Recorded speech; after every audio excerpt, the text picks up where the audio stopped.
Welcome back to Zombicide Black Plague. We're continuing on quest number 6, which is Hidden in the Darkness. I'm not going to pronounce the Latin. Up first for episode today, we have Carl. Now, unfortunately, Carl only has Mana Blast, so he can't open doors.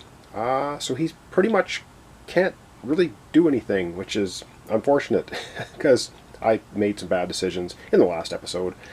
Oh well, we'll see if we can pull it off, despite my horrible tactics. So we're actually going to take Carl, and we're going to move him 1, 2, 3. We're just going to move him right into the room here with all of the rest of the exciting enemies that are happening. That's really going to be Carl's turn. Wow, that was exciting, I know. Riveted to your seat with excitement. And wow, likewise up next we have Baldric. I was putting them down here to open the door, not realizing that, of course, Carl and Baldric go first in turn order. We're going to have Baldric do the same thing, 1, 2, 3. Should have had them move in here last episode, at least take a Mana Blast shot at the Necromancer. I didn't, which is my bad. I'm going to have to probably suffer the consequences of it. So Baldric basically takes his entire turn, moves into the room. Oh boy. All right. Up next, we have Gar. Gar's in the blue here. I'm going to readjust the camera. Now, he has that lovely Reaper melee ability. There are 2 fatties in there, which is nice, because with his Reaper melee ability, if he hits one of the fatties, he can actually kill 2 of them, because he can kill 1 identical enemy once per action, I believe. So let's go ahead, zoom down, and have him take his 3 actions. Alright, so we got Carl here. He's going to be taking on, well, hopefully the 2 fatties with 1 shot. We're going to get out the dice tray. He's only rolling 1 die. This is his first action. It's a melee action. He needs to hit on a 4+. He's going for the fatties because he can get 2 for 1 fatty deal here. And he rolls a 2. So his first action, he fails. He fails. Alright, let's see what his second action. He has 3 actions. Second action, he rolls a 4. Awesome. So with a 4, he can take down 1 fatty. And because he has Reaper melee, he can actually kill a second one. Alright, he's going to get 2 experience for that. I don't want to forget that. He's up to 2 experience. Of course, we flip over to the yellow zone at 7 experience, any 1 character. He still has 1 action left. He may as well attack the Necromancer. He also needs to roll a 4+ to hit the Necromancer. And he rolls a 6. So he has done a fine job. He kills the Necromancer, which is awesome.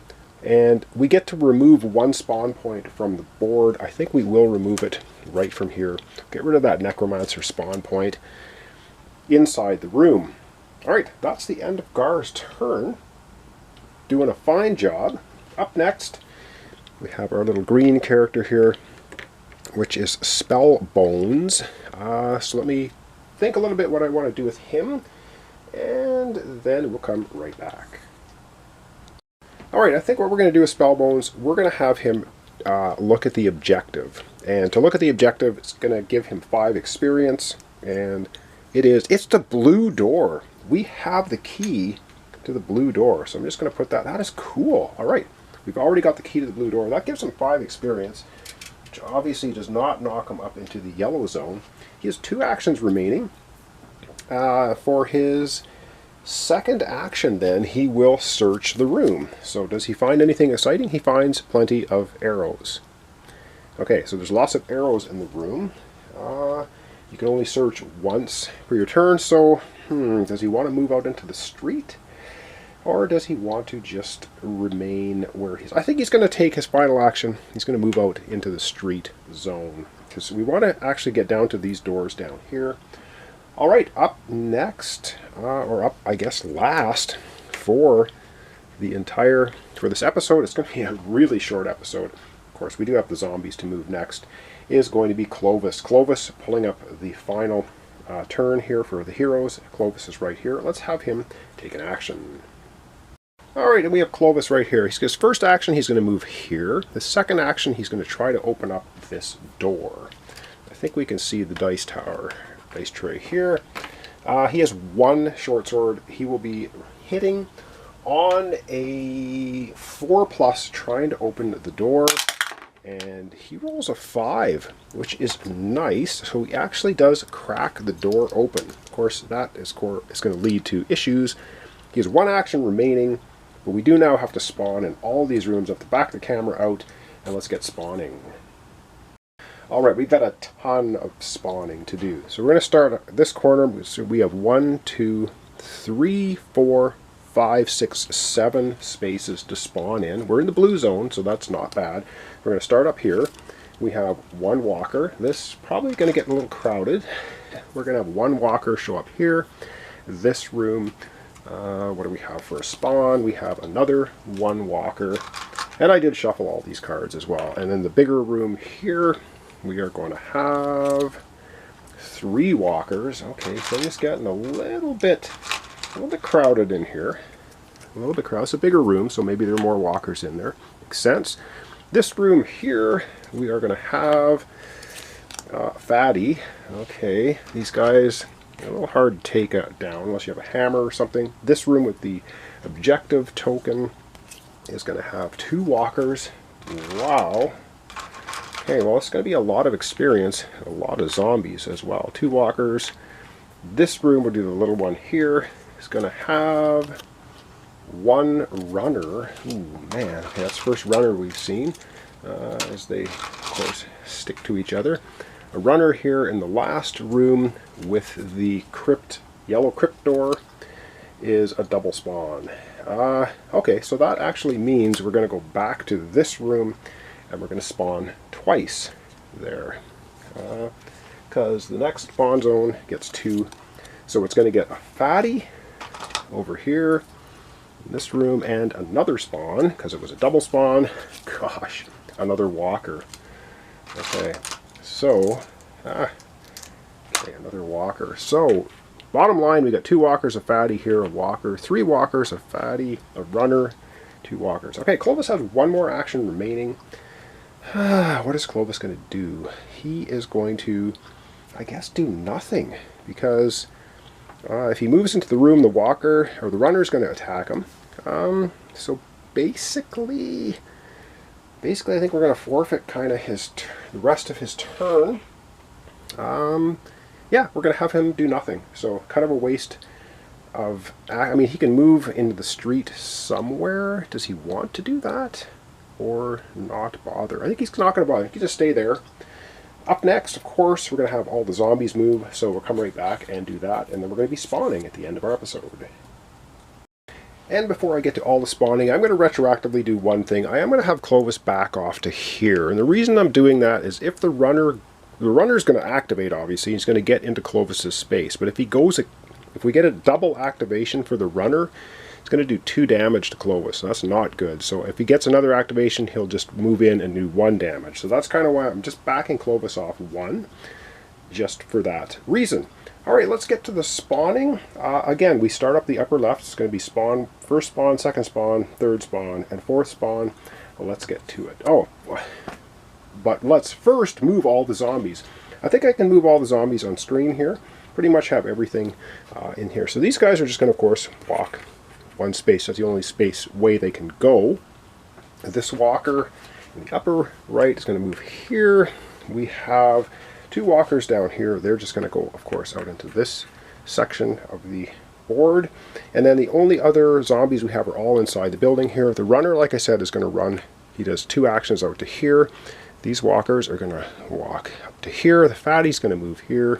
The 3 walkers are going to move here. The 1 walker here. Fatty, and the 2 walkers here. Now sometimes when I start getting hordes and hordes of zombies on the board, I will shut the camera off, do all the movement off screen, so you don't have to sit here watching me move everything. Alright, now it is time to spawn. Every zombie's moved, had all their actions. Now let's go up to the upper left and do our first spawn for the zombies. Alright, what do we have spawning? In the upper left we have oh, of course, as far away from us as possible is a freaking necromancer showing up. Dag nabbit. And he comes with his handy-dandy necromancer at spawn point, which immediately spawns. So we're just going to immediately spawn again right there. He comes with, sorry, you can see that. He comes with a fatty. What is it with necromancers spawning with fatties today? Fatty, all right. That was spawn point number 1. Man, that was horrible. Over we go now to spawn point number 2. Damn, we're not having good luck. Not having good luck at all.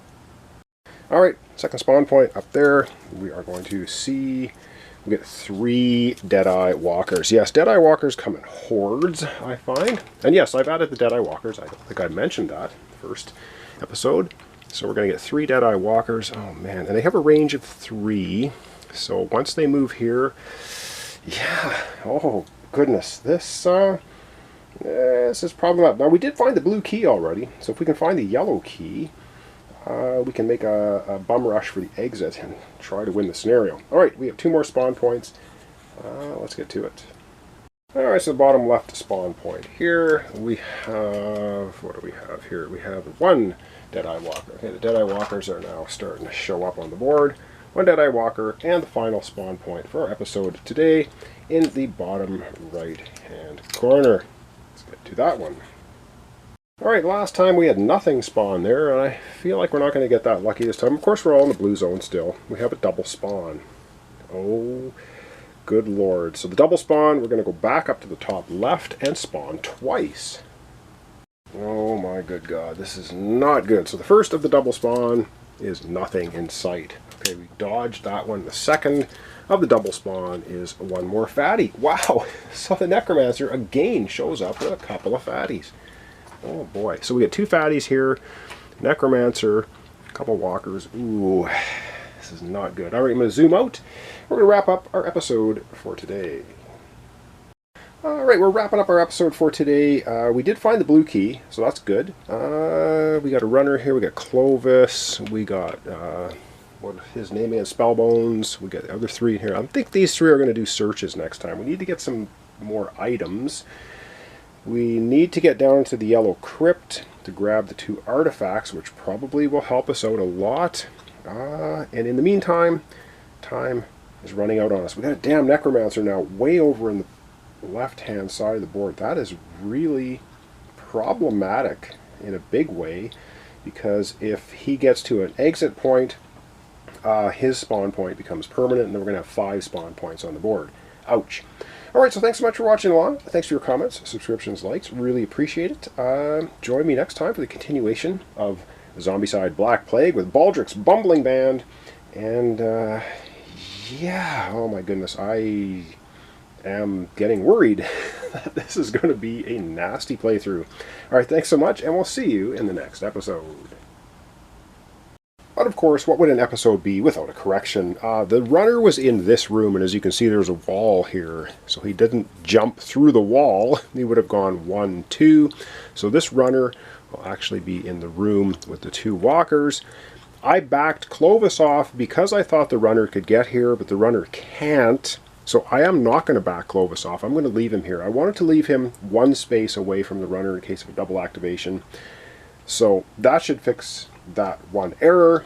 Apologize for that, but at least I caught it before the next episode. So thanks so much, and we'll see you soon for the next episode.